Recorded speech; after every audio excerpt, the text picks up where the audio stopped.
مرحبا أصدقائي، أهلا وسهلا بكم. وهاليوم فيديو جديد. اليوم راح نسوي لكم شربة زبيب الموصل، طبعا على طريقة أهل الموصل، ومناسبة شهر رمضان. أتمنى أن يعود عليكم بالخير والبركة. أتمنى أن يكون طريقتي سهلة وبسيطة وتعجبكم وتطبقوها بالبيت أحسن مما نشتري جاهز ما نعرف إيش حاطين ما حاطين بيه من ألوان أو أطعام. طبعا مفيد جدا وغني بكل أنواع الفيتامينات الموجودة بالزبيب. طبعا هنا مثل ما تشوفون راح نحتاج لعمل 3 لتر تقريبا من شربة الزبيب. راح نحتاج كوب من الزبيب المجفف الجاهز اللي ممكن تلقوه عند العطار. هذا يكون يعني ويا النوى مالته ويا الأعواد مالته. ونحتاج أيضا البطنج اللي هو احنا نسميه النعناع الجبلي أو الفالدمينسا بالألماني. ونحتاج ليمون ديزي شوية تقريبا ربع هاي الملعقة أو نصها، نص الملعقة. ونحتاج لون اللي هو يكون إذا حبيتوا ملون أو حبيتوا تنطوفة اللون الغامق نحتاج اللون، وشكر بالتأكيد راح نحتاج. أما لأحبابنا وأعزائنا مرضى السكر راح نسوي لهم بطريقة أثناء الفيديو، بطريقة يقدرون أيضا يستفادون منه ويستفادون من يشربون شربة الزبيب حالهم حالنا. طبعا هنا هذا شربة الزبيب، أو هنا عندنا حبوب الزبيب اللي هي مأخوذة من أشجار العنب اللي يجففوه. طبعا هنا راح نغسلها، لازم نغسلها غسل كلش زين، شي 3 4 5 مرات 10 مرات إلى أن نتأكد إنه ما بي نهائيا رمل. شوفوا هنا أنا دا أغسله بمي كلش بارد، مي البارد من الحنفية. شوفوا ايش قد رمل ينزل منه. طبعا 3 4 مرات غسلته وينزل منه هاي نفس كمية الرمل. وبالأخير إلى أن يمكن غسلته 7 مرات إلى أن صفى المي وبعد ماكو رمل. لأن أنا لما راح أنقعه هنا راح أنقعه بمي بكمية كبيرة من المي تقريبا. شوفوا شلون تقريبا لترين مي هنا بالطاسة يغطي الزبيب، لأن هذا المي اللي راح أنقع به هو نفس اللي راح أستعمله بعمل العصير. لذلك تأكدت عليكم أنه لازم ينظف الزبيب بشكل كلي من التراب حتى إذا استعمله ماكو أذية للكلى. هنا غسلته نظفته، شوفوا شلون شكله صار نظيف. راح أنقعه لمدة 2 ساعة بهذا المي. بعد 2 ساعة طبعا هنا قبل ما أقول لكم بعد 2 ساعة شو نسوي، هنا أراويكم للناس اللي عايشة بأوروبا والعايشة بالخارج. هذا من عند الأتراك أجيبه اللي هو الزبيب المجفف. طبعا بيه نوعين، بيه نوع اللي يحتوي على النوى يكون شوية أرخص، وبيه النوع اللي ما بيه نوى. تقدرون تجيبون النوع اللي بيه نوى، لأن النوى من ينحلج ويا الزبيب راح ينطيه أيضا فد نكهة، يضيفها نكهة للشربت.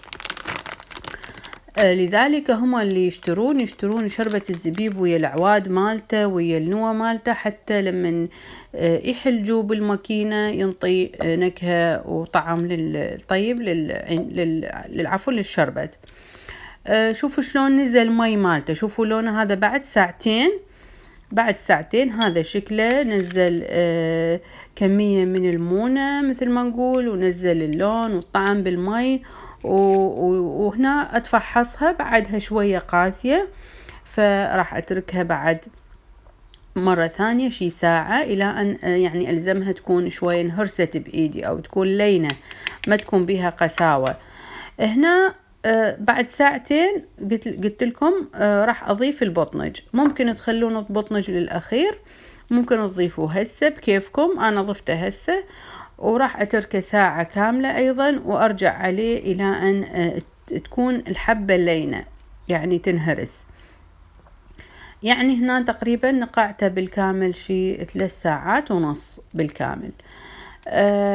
راح أتركه مثل ما قلت لكم ساعة وأرجع له. وهنا بعد ساعة تقريبا رجعنا بعد أكثر. شوفوا نزل لون أكثر بعد، وأيضا نزل نكهة البطنج وطعم البطنج ويا المي. اكو ناس يغلون مي على جنب ويحطون البطنج بيه لمدة 10 دقائق وبعدين يصفوه ياخذون المي مالته. انا هالشكل اسوي. هسه راح ناخذ البطنج ويا المي ويا الزبيب ويا حب الزبيب واخليه بالخلاط الكهربائي واطحنه بشكل جيد. اكو يخلوه بالخلاط واكو يخلوه بالماكينة مالت اللحم حسب المتوفر. اذا بماكينة اللحم رجعوا عليه مرتين، إذا بالخلاط مثل ما جاي تشوفون اخلطوه بالخلاط لمدة شي 5 إلى 7 دقائق إلى كل تشوفوه المرض وكل الخلط ناعم.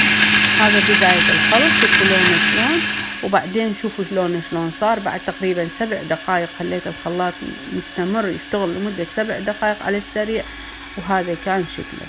هنا عندي كيس اللي أصفي بالشربت. هذا كيس دائما أنا استعمله لشربة الزبيب وشربة تمر الهند. لا تقولون ليش لونه هالشكل، طبيعي يعني لونه لما الكيس يستعمل عدة مرات أكيد راح ياخذ لونه بعد ما يطلع منه اللون. هالشكل أصبه بالكيس وأعلقه عندي بالمطبخ بحافة اليدة مالت الكاونتر، وأتركه ينزل المي مالته كله. أعصره أيضا بإيدي حتى أسرع من العملية إلى أن كل المي البي ينزل، يظل عندي بس التلف مثل ما نقول تلف مالت العنب. هسه هذا شوفوا هالشكل أعصره بالكامل. هسه بعد ما استعمله هذا أشيله، أرجع على المي أضيف عليه الليمون دوزي. أشوفه إذا ثخين ممكن أضيف شوية مي ثانيات. هنا أضيف عليه اللون اللي هو لون شربة الزبيب عند العطار. من تروحون ينطيكم هاي الخلطة كاملة، قولوا له خلطة شربة الزبيب، ينطيكم الخلطة بالكامل. الزبيب هو يعرف المقادير كل زين، ينطيكم الزبيب، ينطيكم البطنج، ينطيكم اللون أو الصبغة. أكو بعض الأحيان ينطيكم طعم، لا أنا أفضل إنه ما تأخذون طعم صناعي، تستكفون بالطعم الموجود بالزبيب نفسه. هنا شلنا تقريبا نص لتر على جنب عزلناه. راح نسوي من لأحبابنا مرضى السكر شربة الزبيب الدايت. وهنا جاي نضيف هسه السكر. ضفت تقريبا كوب وربع من السكر لهاي الكمية. طبعا نسبة الحلا راجعة لكم، ممكن تزيدون تنقصون نسبة الليمون دوزي، هاي راجعة لكم حسب الطعم اللي تحبوه نسبة الحلا. نيجي هنا لجماعة الدايت نحط الحبوب اللي نستعملها لمرضى السكر، اللي هي حبوب اللي يحطوها ويا الشاي يذوبوها وياه. وأيضا ممكن بهاي الطريقة يشربون شربة زبيب دايت خالي من السكر باستعمال هذا النوع من الحبوب. طبعا أيضا هنا عبيته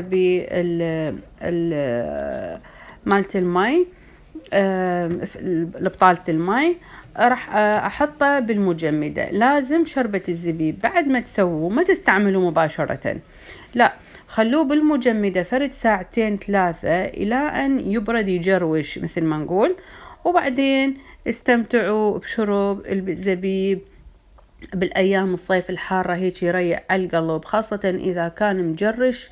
أويلش قد طيب من يكون مجرش. وهاي الطريقة كملنا صناعة شربة الزبيب، وأتمنى أن تكونون حبيتوها. طريقة كلش بسيطة وسهلة، بنفس اليوم برمضان تقدرون تسووها، تفرزوها بالمجمدة، أو تقدرون تسووها قبل يوم أو بيومين وتحطوه بالمجمدة وتطلعوه قبل الفطور بساعة شوية يذوب الثلج من عنده وتستعملوه. بهاي الطريقة أتمنى أن أكون أفدتكم من طريقتي، وأتمنى لكم رمضان كريم وإفطار شهي، وأقول لكم ينعاد عليكم وعلينا بالخير والبركة. وإلى اللقاء في فيديو آخر. إن شاء الله يعجبكم الفيديو. لا تنسون اللايك والاشتراك وتفعيل الجرس. إلى اللقاء في فيديو آخر.